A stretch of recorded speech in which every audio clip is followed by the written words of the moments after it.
Hello, my name is Richard Corbett, and welcome to my first quarter moon lunar transit report taking place on April 15th, 2024.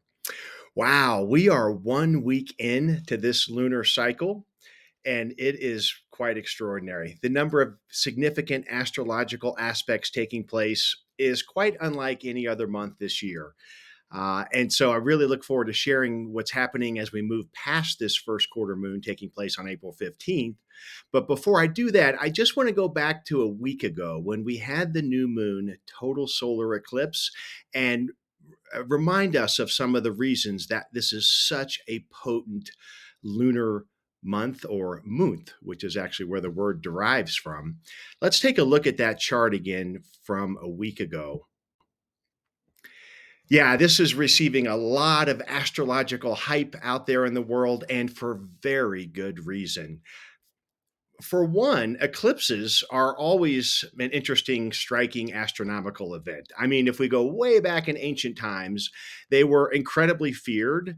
Back then we were so in tune with the cycle of the moon and the sun, and to have one of the luminaries go dark unexpectedly was terribly shock inducing and fear inducing. However, over the centuries and over the course of history, once we learned that they're regular astronomical events, as beautiful and interesting as they are, we know how they happen. And so they were actually used to help us develop the calendars that we use to this day. So they evolved in our consciousness. Now we think of them as clarification or rectification. A lunar or a solar eclipse, even though it's a luminary going dark in the sky, it actually can illuminate something that we didn't know beforehand. Maybe we should have known, but we didn't know till after the eclipse. And that's why it sort of has this, I can see that now. And that's where that word clarification comes into play. So we had a new moon, which every cycle, that's the beginning, right? So new moons are a wonderful time to take a deep breath, center ourselves where we are in any given situation, any area of our life, and realize that the moon is going to be bringing us a new emotional cycle as we move through the month.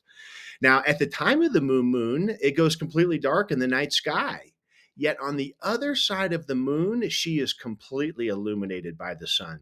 It's almost like she's having a private one on one conversation with the life force energy himself.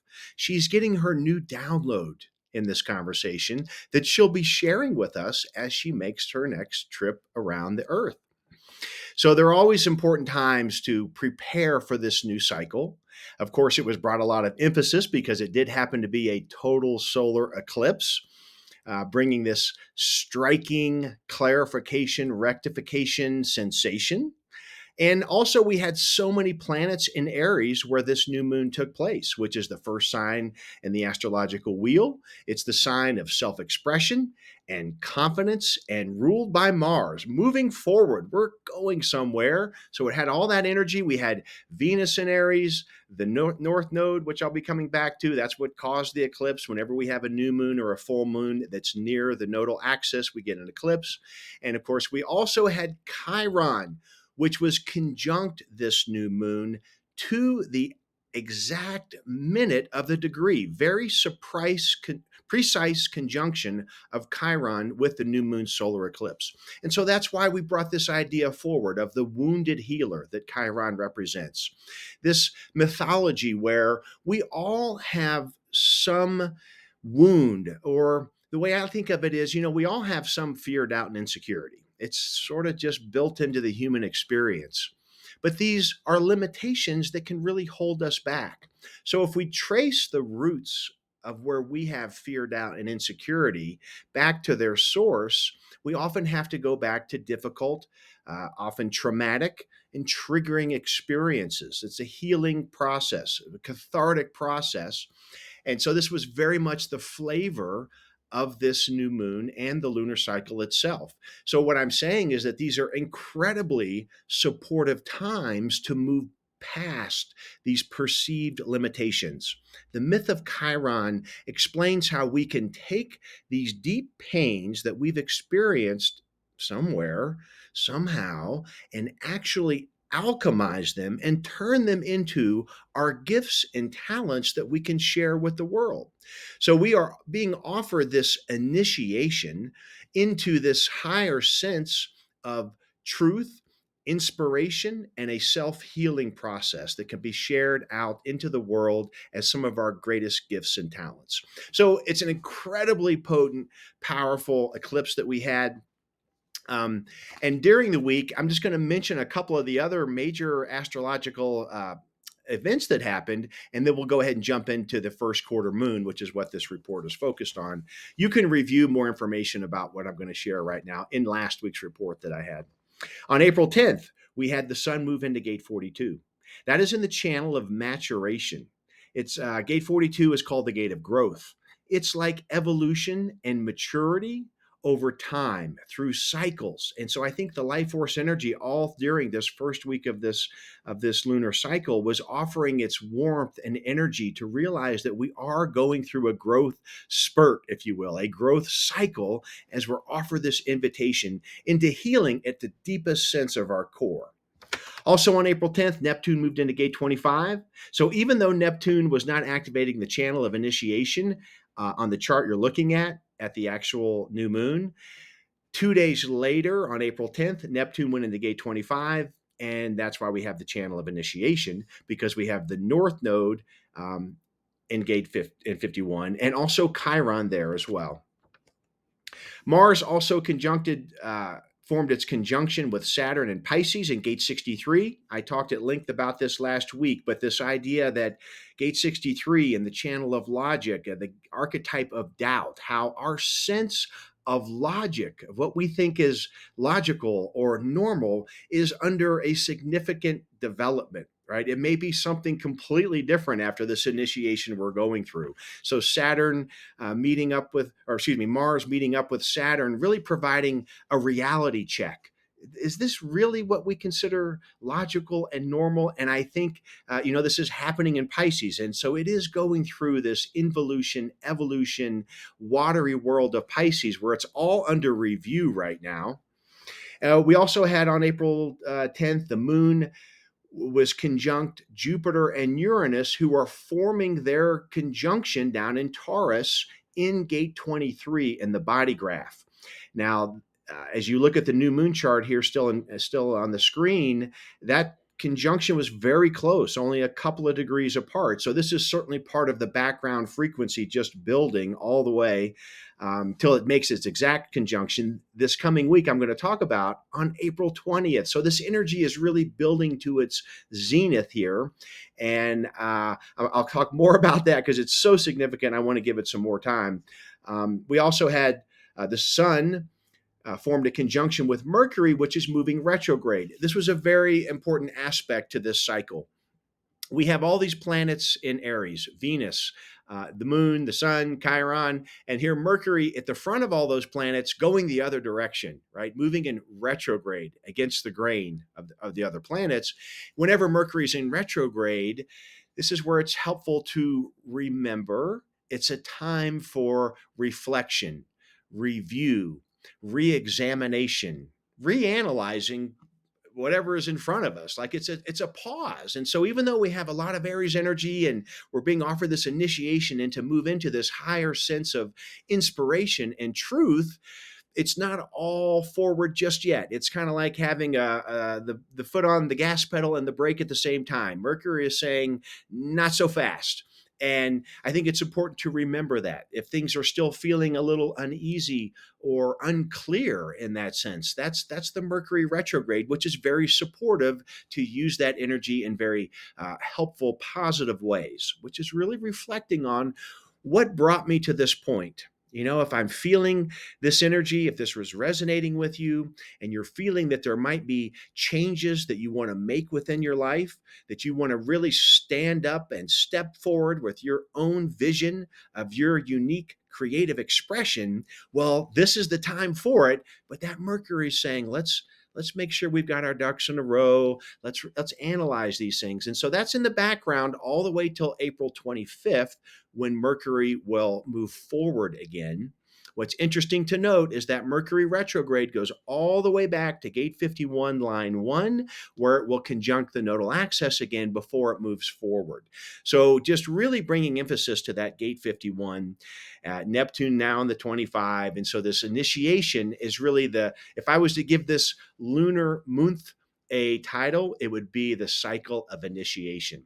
Remembering, though, even though I'm describing the astrological weather, which is the same for all of us, it is hitting each of our individual charts differently. And so we would need to look at your chart maybe to see exactly, or more specifically, what areas of the life might you be feeling this energy. It's just like a weather system passing through a city. If you have a thunderstorm, some people in town might just get some rain and drizzle and some wind, whereas a few blocks over, there could be a tornado or maybe the roof gets blown off. So, just to indicate that these transits, although I'm describing it from a universal energetic pattern, they are affecting us each differently. And that's why I want to emphasize how important it is during this very potent, possibly volatile emotional period of initiation, really important to be grounded in your relationship with your personal authority in your human design chart. So, this is not predictive astrology. I'm describing the weather. Your personal authority can offer you your power and voice of truth and how you move forward with the energy being presented. But we have a lot of energy moving us forward here in this new moon total or eclipse in Aries, and to remember that as the moon moves out of the new moon into the first sliver, and she's beginning that first quarter phase, which took place last week. Every day she is gaining a little bit of illumination for 2 weeks, all the way to the full moon. So we have this rising up of lunar illumination, emotional energy. It's like the prana of life, this breathing in and building in illumination all the way to for the next 2 weeks. And so to remember that that's the frequency here. So as we look at these aspects, the moon is pushing us forward into new territory during the first half of this lunar cycle. So that takes us to the first quarter moon, which is exact on Monday, April 15th at 1:14 p.m., and that's Mountain Time where I'm located. Now, the first quarter moon is always when the moon has made a quarter of the wheel around. And so we can see here that the moon in the astrological wheel is in Cancer, and she is exactly square, 26 degrees Cancer, to the sun at 26 degrees Aries. First quarter moons bring the dynamic energy of a square. And a square is dynamic. It's energy that promotes growth, change, resolution, development. We're really experiencing this lunar energy at a really heightened sense. And what makes this quarter moon even extra potent, if you will, is that the moon is in her home sign of Cancer. Anytime a planet is in their sign of rulership, where we call their home, they're really able to exercise the full power of their vibrational frequency. Just like when we're at home. We're at home. We can kind of do what we want, say what we want. We're in our element. And so the moon has extra strength here in the sign of Cancer that she rules, and it's squaring the sun in Aries. And in Aries, the sun is exalted. Now, his home sign is Leo, but he's exalted. He's treated like the royalty that he is in Aries. So he's also bringing this extra punch, if you will, at the time of this square. So for a first quarter moon, you can't really get more extra energy in that sense. So we're building off of that new moon total or solar eclipse. And here at this first quarter moon, there's a lot of energy to engage with wherever this resonates with you in your life. You know, if you're looking at a relationship that's been on shaky ground, that it's like, no, it needs to end now, or a job or anything, I would say, where we're sensing that something is no longer serving your highest vision of your life purpose, there's a lot of support here to make these changes, to have the resolve, the resolution to say, this is no longer working for me. I need to move forward or to develop in that sense. And so that's really the thematic of any quarter moon. We have this ability from her energy to overcome obstacles, to make difficult changes. So, very strong at this first stage, first week after the new moon. We can also see that Jupiter and Uranus conjunction is still closing and getting closer and elevating the energy of that frequency. And that is happening in gate 23 in the throat center in the body graph on the left. This is called the gate of assimilation, also called splitting apart. Speaks to our own unique creative expression. And so to have Jupiter, the planet of expansiveness, Jupiter, that benevolent protector in the sky who always brings energy to whatever he touches in any aspect, here he is joining up with Uranus, the planet of suddenness, striking evolution. It's a forward thinking planet. It's very creative and it's out of nowhere. I always think of lightning when I think of Uranus, just this shocking infusion of energy to grow and to development. And so we have Jupiter and Uranus joining forces here, melding their powerful energies in an archetype that is about our unique expression of our personal truth and insights. And so this is also adding into that story from the channel of initiation between 25 and gate 51, which is the initiation into the higher self. This is a very powerful aspect here. Again, supporting this storyline, which is so much energy to step into your truth, to whatever that thing that's been kind of, maybe we've been shining our light under the bed in a sense, or adapting to society to do what we think we should be doing, maybe what we've been told to doing, anything that's been holding us back. This is incredibly supportive winds of change to support us stepping in to this new sense of ourself, to expressing ourselves with that creative power that we feel empowered by. This is a month of potential empowerment. Now, with empowerment, though, we have to remember in human design, we're talking about individual circuitry, which also has words like uncertainty.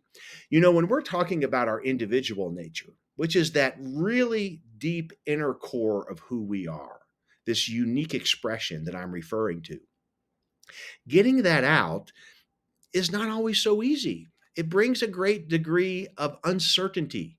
We're not sure what it's going to sound like. We're not sure if other people that we love and care about are going to like it. It may be shocking to them. So there can be resistance whenever we're dealing with the inner core of our creative truth. We have to have courage. And we're certainly getting that from gate 51 with Chiron there and the North Node. And we'll see very soon Venus will also move into gate 51 as well. And so with Neptune at 25, we're getting a tremendous buildup of planetary frequency in this initiation into our highest vision of ourself. But to be kind to ourselves, to be gentle as we make this dramatic mutation and transformation into this vision. And of course, the moon, as I'll talk more about as we go forward in the charts, it's going to be a very dynamic, emotional week. I mean, if I was giving it a rating, I would say this is a highly emotional week, and I'll explain a little bit more about that. So just to remember that when we're talking about this tender inner core of ourselves, to be kind and gentle, to understand there's going to be uncertainty. We also use the word melancholy. It's kind of that uncertain sadness. So like, I know it's there, but I'm afraid to let it out. I'm afraid of the judgment from others. And to remember that following our authority, our strategy, we will be at the right place and the right time to have this expression. But it is a very dynamic sense as a result of this intense individual initiation into the highest vision of ourselves. And that Jupiter Uranus conjunction is like a massive exclamation point in gate 23 of what this new voice we may have after we come through this, what that may look like and sound like even to us. We also have, after the first quarter moon, let's go ahead and take a tour through each day. So this is happening again on Monday, April 15th. It's exact at 1:14 p.m. But I want to show you something happening later in the evening on Monday. And so this chart you're looking at is for just after midnight on Monday, 12:21 p.m. Mountain Time. And what I want to show here is that right after the first quarter moon and all the energy that it brings, the moon is going to move into Leo, and she's going to make her exact opposition to Pluto, which has also moved into gate 41 after leaving gate 60.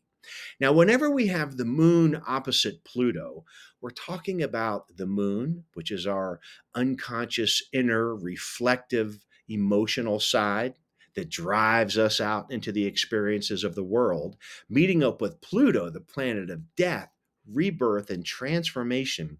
Pluto, whenever he shows up in an aspect, is always offering this opportunity to go deep, to deep within the core of who we are. Now, he's in gate 41, which is the start codon gate, the archetype of beginning a new experiential cycle, right? So this is another, I wanted to show this chart because it's a deeply internal, emotional excavation of mining our personal truth. Now, it's interesting that for those of us here in the Northern Hemisphere, this is going to be happening in the middle of the night.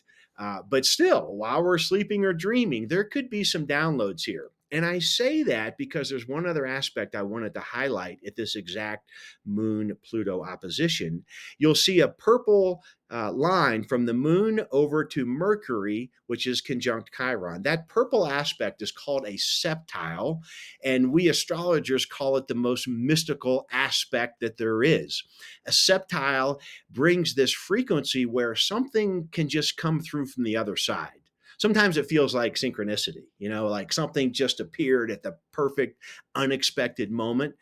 This is a septile energy. And so, right at that opposition to this deep planet of inner truth, we have the Mercury, which is conjunct Chiron. Of course, Mercury is moving retrograde at this conjunction. They're both at 19 degrees at this moment in time. And so here again, I'm speaking to this healing process, going back into the scary cave that we may have been avoiding, or developing maladaptive behaviors and strategies to cope with this inner fear. Yet Mercury retrograde conjunct Chiron is urging us to let it out, to talk about it, maybe whether it's therapy or some loved ones, but to really have some degree of expression so that we can reframe these painful experiences, so that we can use that alchemy to change, to alter what was painful, and to integrate it into our current life so that we've now lived through that experience.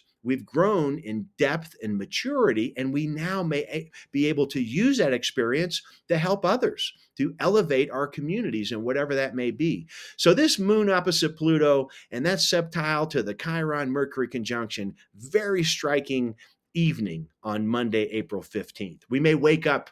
I would think it'd be fun to maybe wake up and do some journaling on Tuesday morning to see what may have been downloaded in our dreams, so to speak. Now, as we go forward, so now we're going to go to Tuesday, April 16th, and now these charts are being run for noon Mountain Time, where I'm located. And on the 16th, we can see that the sun has left gate 42 and is now in gate 3, putting the Earth in the polarity in gate 50. Now, gate 3 is significant, well, especially significant in the sense that it's in the channel or the archetype of mutation. This is what we call in human design a formatting channel for all of our individual gates and circuitry and channels. So, in other words, it sets the format, the pacing, if you will. So, it's a foundational archetype of all of our inner creativity and inspiration. And so the sun being in gate 3 is called difficulty at the beginning. Any new mutation, and when I say mutation, we're talking about something completely new, just like nature makes these genetic mutations and a new organism emerges. Well, that's what we're going through in a sense from this particular astrological invitation. And so the sun in gate 3, the difficulty at the beginning is that I think the life force energy is offering us the ability to harness the energy that we will need to put things in order. Going through an initiation of this magnitude may require restructuring certain things in our lives, as I was mentioning, whether it's personal relationships, friendships, career, all of these things can be affected with such a deep dynamic change within ourselves. And so here's the sun offering this energy to say, let's work through it. Let's find the ordering that can support the mutation. And the polarity of Earth in gate 50, this is in the splenic awareness center, which is the gate of values, right? Often thought of as how we're brought up. And so the Earth always brings this grounding energy. Always good to remember that we can ground ourselves in Mother Earth, putting our feet in the dirt or the sand or the grass and really grounding into her supportive energy. But in gate 50, I feel like it's indicating that there again, what we consider to be the values that we grew up on, we might be changing those right now. There's a lot of change happening. This is a very dynamic time in that sense. And so reevaluating that as well. Mercury's in retrograde. So it's a wonderful time to reevaluate what values have I been clinging to that are not supporting me anymore? Where can I do some almost like spring cleaning in that sense? Very helpful time to be doing that. Also, let's see. So, also, what's going to happen is we can see the moon, as I mentioned, moved into Leo because just the prior evening was that moon opposite Pluto. And the one last thing in this chart, the moon's in gate 33. I wanted to say, though, at that moon opposite Pluto, the moon was also in gate 31, which is the gate of influence. How we, may, if this is an invitation we're responding to from our authority, may offer some insights into what influence I may have or may be offered. But it's about direction towards the future. So I thought that was very important at that opposition. And so now this next day on Tuesday, she's making her way through Leo, which takes about 2.5 days to move through this entire sign. And while the moon is going through Leo, she is going to be making trines, very supportive, free flowing information. I can almost think of them like conversations. She's having very supportive conversations with all of the planets in Pluto, including Venus, Mercury, Chiron, the sun, and also the North Node. But at the same time, she's making trines to the other fire sign in Aries. She will be making a quincunx to the 3 planets in Pisces, Saturn, Mars, and Neptune. And so this brings up the point I want to make about these next couple of weeks is that the moon, number one, as you can see in the chart, she is all by herself on the right half of the wheel, right? And we have a lot of concentrated energy in Aries, concentrated energy in Pisces. So each sign the moon is in, she's getting a whole bunch of energy from the one sign Aries and a whole bunch of energy from Pisces, but they're very conflicting, in a sense, maybe emotionally frictional. And I think if I go forward, let's just take a look as I go into April 17th on Wednesday. This chart here really emphasizes what I'm describing. You can see the moon making a very dark blue line with a blue triangle to Aries, yet she's making a red line, which is a quincunx in this case, to the Pisces. And so I really feel like we're going to go through a fairly volatile emotional period because the moon is getting a lot of concentrated energies from 2 very different signs due to the location of these planets. And so I want to share that I think this is an incredible time to really embrace these, whether it's these emotional feelings. Number one, I mean, whether they're volatile or uncomfortable, or sometimes we may be very excited about it. We're talking about our personal creativity. That should excite us to remember that she's doing a very important job all by herself as she makes her way around the wheel. And these conversations she's having are very focused due to the planets being so close together. I mean, the moon is always aspecting all the planets at all times, but like in a couple months, once these planets spread out around the wheel, it's more dispersed across the zodiac. But for this lunar cycle, due to this configuration, there are very focused conversations with each of these signs, and that brings up this emotional frictional period. And on top of that, as I've shared, we're going through a potential very cathartic healing process. And so to be aware of our emotions this week, wonderful time to be doing journaling, because we're going to need to look back later. And we may be, it's such a dysregulated, heightened emotional sense that it's helpful to write it down, and we'll read about it later. To be using any modalities that ground you: yoga, singing, drawing, painting, walks in nature, whatever you can do to connect and regulate your nervous system right now will be profoundly important as we make our way through this month. And if you'd like some support in that, please check out some incredible tools that my partner Brandy Jordan is providing to you on our webpage. It's emergebydesign.net.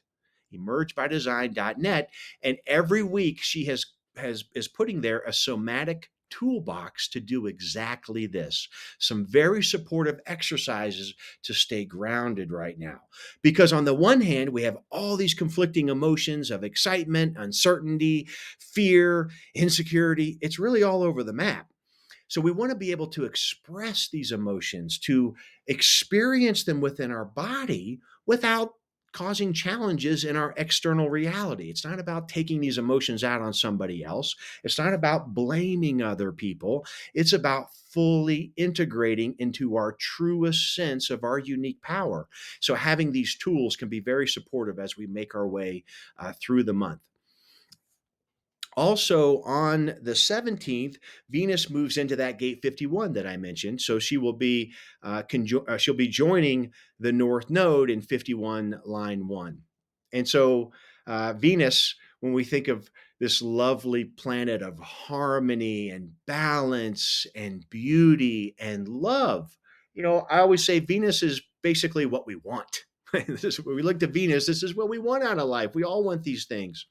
Well, she's now in that channel of initiation. And I think it's just, again, supporting the storyline that we have a lot of support right now. If we're willing, in spite of our fear, in spite of the chironic wound that has always held us back from our fullest potential, we now are getting the support to move beyond that. Just incredible initiating power due to all these aspects. So that is on the 17th. Let's go ahead and move to Thursday, the 18th. Now, we can see that the moon is moving from Leo into Virgo. And as she moves through Virgo, again, we're going to get very conflicting energy. On the one hand, she's going to be quincunx to all the planets in Aries, and she'll be in opposition to the planets in Pisces. And she's all by herself over here. So again, just want to remind everyone to be really aware, prepared, and to remember that we have to experience these emotions. They are part of how she moves us to where we need to go, and to embrace them, appreciate them what they are for, and to integrate them for our potential and our inspiration. But we'll be getting that also while in Virgo. Virgo, she's bringing that emotional energy to the details, to the organization. Virgo speaks to our higher sense of self-mastery. So it's going to be a wonderful time. Again, Mercury's still in retrograde. What can we do in our daily routines to support ourselves right now? Maybe incorporating some healthier habits, or where we're having energy leaks, things that we're spending time on that's not supporting us, that is becoming a drain on our system. Really supportive time while she's in Virgo to bring our emotional attention to evaluate things. And having that Mercury in retrograde will support that. As we move, also on the 19th, I want to mention now we've had Mars traveling in gate 22, which you can see in the body graph there. Mars has been making his way through Pisces, going through all these emotional gates, and that's what's been part of that emotional volatility, having the god of war and our zeal and energy that Mars brings. Sometimes a little impetuous and immature as well, to be sure, in the center of our feelings and emotions, is adding to that volatility. However, on Friday the 19th, we can see in the astrological wheel, Mars at 20 degrees Pisces is moving towards this sextile with Jupiter and Uranus at 21 degrees of Pisces. And a sextile is a very free flowing, supportive frequency conversation, right? So Mars in that gate 22, which is the, again, individual piece of our bodies, this deep inner core of our emotional expression to manifest. And that Mars is bringing that gate of grace, this emotional energy in this sextile, free flowing conversation with gate 22.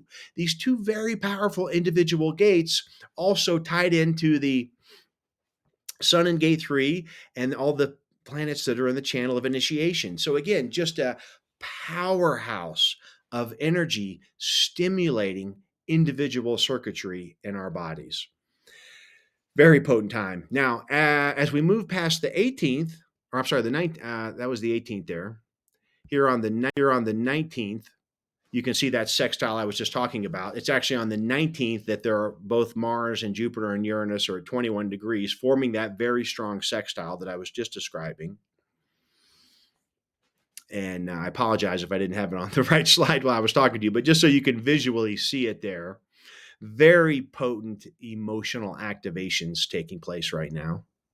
And then on the 20th, and if we look at that Jupiter and Uranus, here we can see at noon Mountain Time on Saturday, April 20th, they're just 4 minutes of a degree separation. This perfection of this conjunction will take place at 7:21 p.m. Mountain Time Saturday night. And so we're really feeling the maximization of this energetic conjunction. Now, it'll be, even after it's exact and it begins to separate, we're going to be feeling this energy for weeks. So it's certainly not a one-day event, but it is coming to a climax in that sense on Saturday, April 20th. Gate 23, line 4. I talked a little bit about gate 23 being the gate of assimilating our unique expression. Line 4 is called the line of fragmentation. We can really see the frequency of line 4 when you read Ra's Ravi A.B. Ching, this line of fragmentation. It really speaks to the rigidity and the fixedness and the strength and authority of that line 4. This is individual expression no matter what, right? I mean, I have to speak my truth. What I feel from this conjunction in 23 is that, no more cutting corners, no more acquiescing to things that we know are not true for us, but going along with the crowd, telling white lies. It's really just no more BS. It is time for, and again, I'm speaking if this is resonating with you and your authority feels it, I am saying you are being supported by astrological weather that says now's the time. This is incredibly supportive for standing up and saying, this is my vision of who I am, my inspiration of what I want to do in this lifetime and how I want to share it. Man, are we getting these planets in a lineup that is opening the door to that creative portal. Mercury's still in retrograde here for 5 more days, though. Let's keep that in mind. So we might feel, again, this emotional volatility from the moon, this striking, exotic energy from Uranus and Jupiter, and like, man, are we ready to go? But Mercury's not quite there yet. So really just want to, again, I mentioned moon in Virgo, and Mercury's still in retrograde. Mercury rules Virgo. So really dotting the I's and crossing the T's.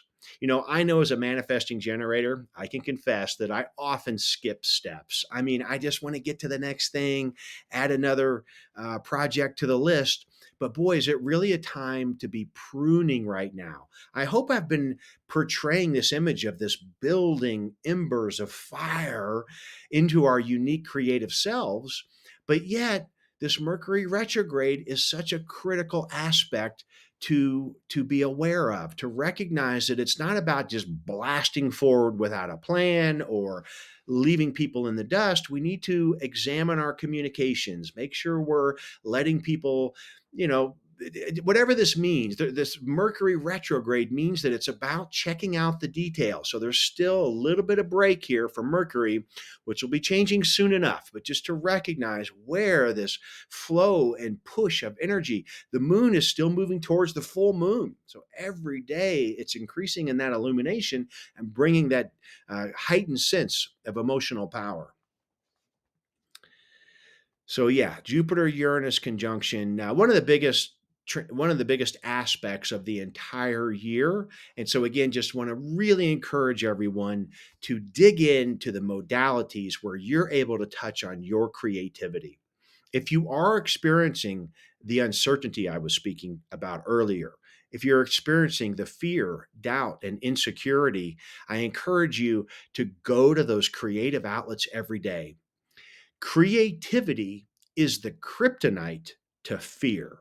When you're focusing on what really moves you at the deepest level of your being, you are in your soul's path and you're nurturing what needs the care and support, right? And so it's right now with all this energy I'm talking about and Mercury still retrograde, wonderful time to tend your emotional garden, to tend all of your gardens, right? Get rid of the weeds, maybe change the boundaries. You might need to establish new boundaries as you prepare for this launch of your creative expression, but we're being very supported to do all things those things right now. Things we may have been putting off, don't have time to get around to it, now is the time, particularly while we have the growing illumination of the moon just prior to the full moon. As we go to Sunday, April 21st, we can see on the left the sun is going to move into gate 27 and the earth into gate 28. Now, gate 27 is called the gate of caring. It's in the channel of preservation, a design of how we nourish ourselves and our young and our community. It's how we support each other and our caring. And so as we approach the full moon just a couple days later coming up, I think the life force energy in gate 27 is offering us that power. This is a dynamic portal of creative expression, this journey that we're on, and we need to take care of ourselves. Again, this comes back to that tending our personal garden. We need to be nourishing ourselves, being gentle and kind, and realizing that we're going through possibly one of the most pivotal periods of our life, and it's an adventure. But adventures bring challenges. And so we have to, again, I think the sun in 27 is saying, take care of those basic things, getting enough sleep, water, healthy food, all these nourishing things, taking care of the body. Really important to be doing that. And again, you can see some wonderful tools in the somatic toolbox at emergebydesign.net. Earth in gate 28 over there in Scorpio, right? It's like gate 28 is called the gate of the risk taker. It's in the channel of struggle, but it speaks to this archetype of purpose in life. And I think the earth here is offering this ability to ground into this what may seem a struggle sometimes. How do I really be who I feel I was destined to be? And that's really supportive right now. It's part of the message of the overall scheme of things. And so I think that sun earth movement there can be really supportive. Again, just heading in, we're just about to the full moon here on Sunday. We can also see in the chart that Venus is in gate 51, line 6, and Venus is conjunct Chiron right now. So we've had a lot of Chiron conjunctions going on ever since this new moon total solar eclipse. And here Venus is now joining up with Chiron, the melding of our personal morals and values and desires and passions and love and what we view as a harmonic life of beauty is now touching on Chiron, that wound from the past. So again, I think it's a daily effort here that we're working with this alchemizing of this limitation. And so we can see this here on Sunday, another beautiful day to really love ourselves and also know, if you're not necessarily in this situation, to know that others are, right? Everyone is being impacted by this energy. So a wonderful time to be tender and kind to others, to help them along the way, because this is a deeply, can be deeply uncertain, confusing times, yet aligning with this pattern, with these transits, uh, focused on these things that I'm speaking to. It's an incredible downwind sail into our journey of self expression. So, but yeah, Venus conjunct Chiron on Sunday. And we can also see the moon over there in Libra. Well, she'll later in the day on Sunday, she'll be joining the nodal axis. So again, reinvigorating the south node in gate 57. And South Node Gate 57 to me speaks to this access to the past. South Node refers to our past, this portal to the past of intuitive. It's a very strong gate of intuition. And so the moon crossing here again, I think she'll be able to pick something up, something that we've left behind or need to remember, that can urge us on to this initiation of our healing process. So pretty potent day on Sunday with the Venus Chiron, the moon joining the south node there.